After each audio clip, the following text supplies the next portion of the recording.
Feminism, page 24. In the past few decades, a new approach has emerged which challenges the way that sociologists have looked at the society they study. Feminism criticises sociology for uncritically adopting a male perspective and marginalising the roles of females in society. Feminists believe that this failure both reflects and contributes to the undervaluing of women. Why has sociology had so little to say about women's lives and experiences? Predominantly, of course, because sociologists have been male, therefore they've looked at things from their perspective and they've looked at things that interest them. So feminism is saying, hold on, there's another half to society and you've got to bring them into it as well. Mainstream sociology. Prior to the 1960s, there was undoubtedly a strong case for arguing that sociology could be seen as male ideology. Women did not figure in studies of social mobility. Little was written about women and deviance. Their natural domestic role went largely unquestioned. Studies of work were largely about men. Feminists argue that the consequence of this mainstream research is that women have been ignored, distorted and marginalised in sociology. Okay? So there was no there were no studies about what women were doing, and the smaller, minority number of women who were actually participating in things that sociologists were interested in were just ignored. Feminist responses. Following the realisation that sociology has looked at society only from a male perspective, feminists have responded by trying to create a sociology that explores and attempts to explain women's subordination and places women at the centre of the sociological study. It has not been a unified response, but one which has taken three directions: integrationist, separatist and reconceptualist.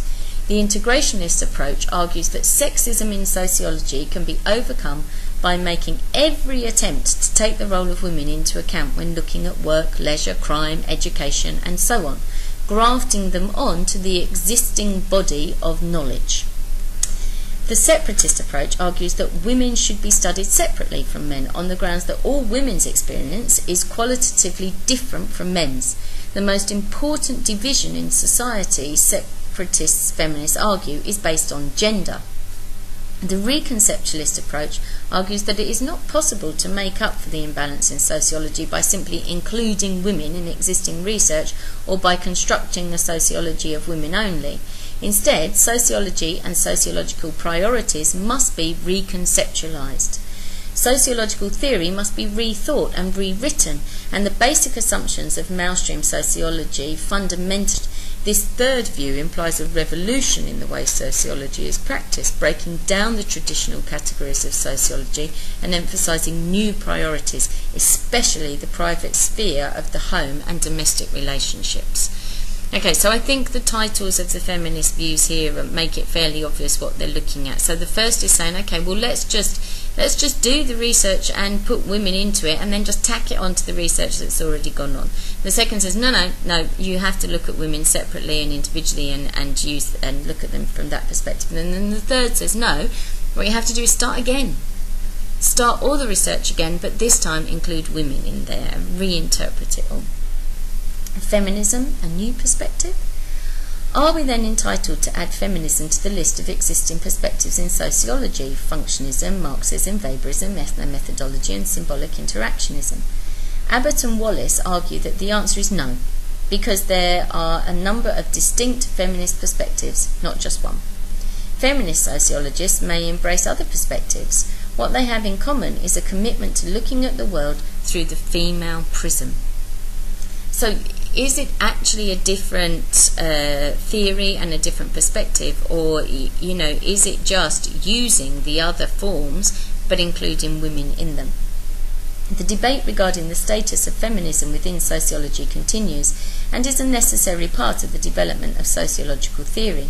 The impact of feminism upon sociology is undisputed and has broadened and deepened the analysis of society.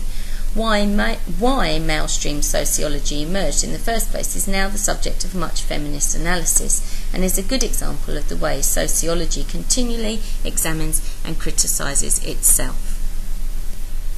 Now this is all well and good, but now should we be saying, okay, well then we need to have a child-centred view of sociology?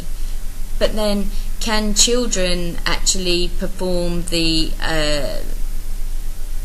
academic discussion that is needed to look at those things, or do you still need adults to interpret those things? So you could start saying, well, okay, then, so we need a racial perspective on sociology.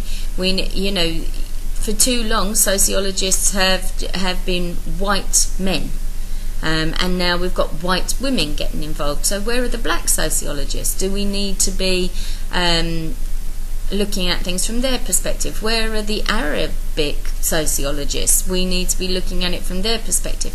So, this starts to become an issue, but that can move sociology forward and to help it to build out into greater areas of understanding.